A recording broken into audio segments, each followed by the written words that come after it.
Hey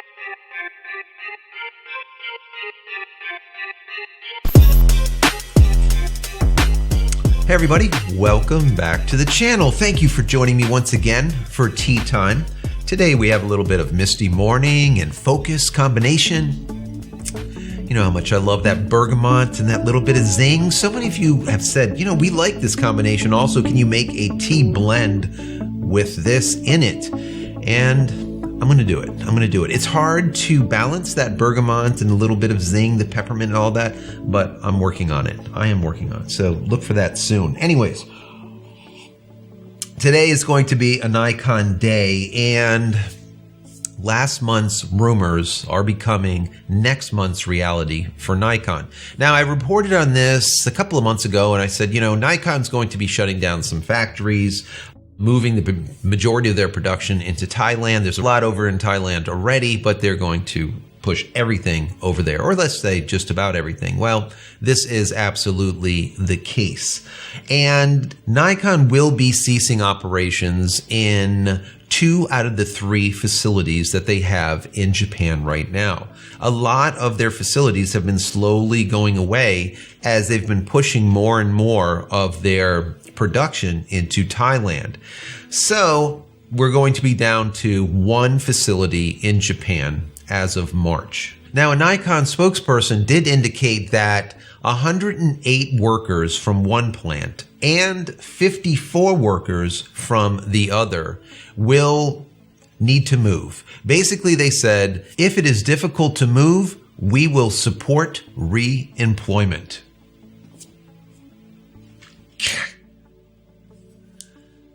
If you can't move to the one plant that we have left, we will support you with putting together a resume. And that's really about it. And I guess that's just how it has to be. So one of the plants they actually are giving back to the government, and the other one they're selling to another company, which I thought was interesting. Now, the idea behind all of this is that Nikon is trying to meet their goal of a 59% cost reduction over the next 2 years. So if we do the math and look at what we were just talking about, we have 162 employees that will either relocate to the one facility that will be left in Japan, or they're going to be canned. We have 2 factories that will be going. One will be given back to the government, and the other Nikon factory will be sold to another company.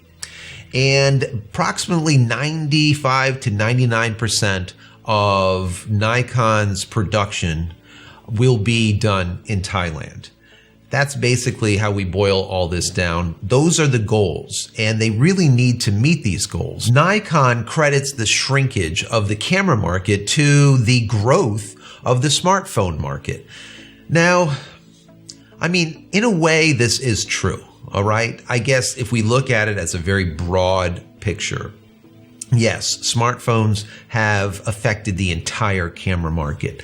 But I would see this more to be true for a company like Olympus that stuck with their Micro Four Thirds and saw that smartphone just encroached on their business. And unlike Panasonic, who went from Micro Four Thirds to full frame and has stuck a ton of R&D, research and development into their full frame mirrorless lineup, Olympus did not.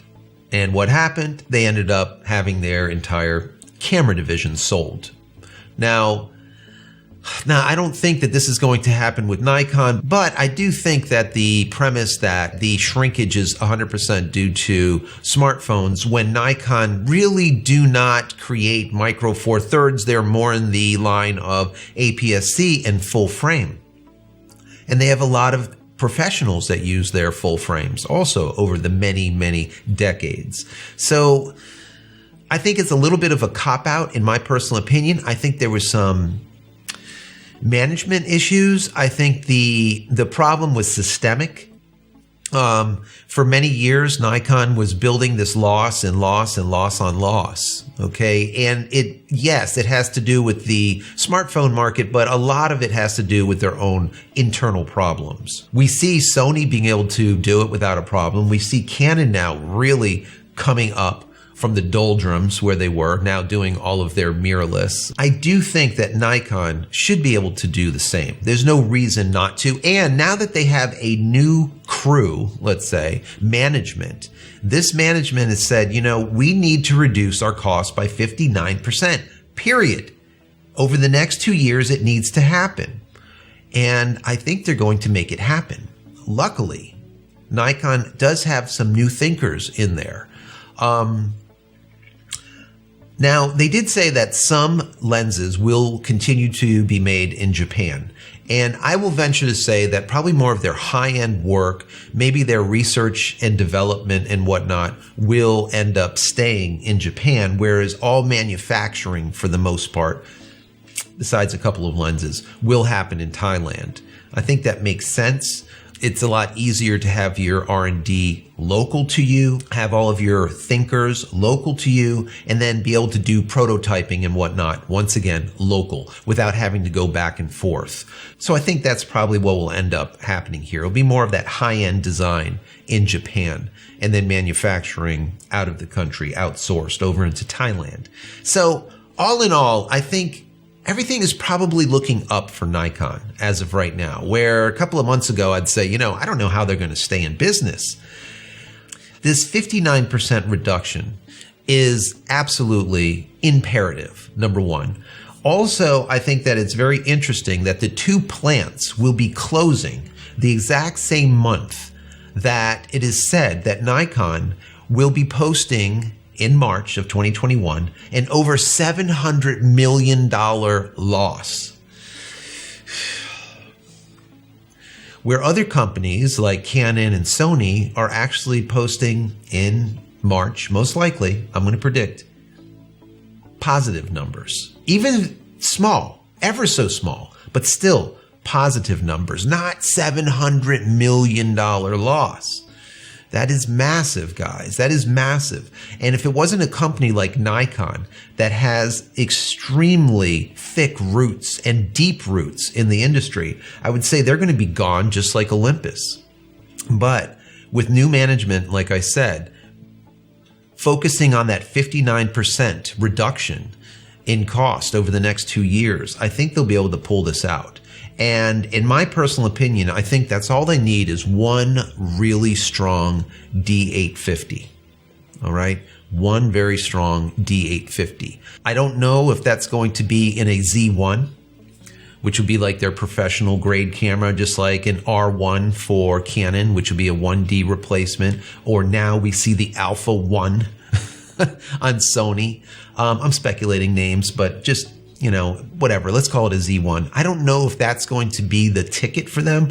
I do think it's necessary for Nikon to have a pro grade camera for the Olympics, pre-Olympics, just like we see Sony and just like we see Canon will have.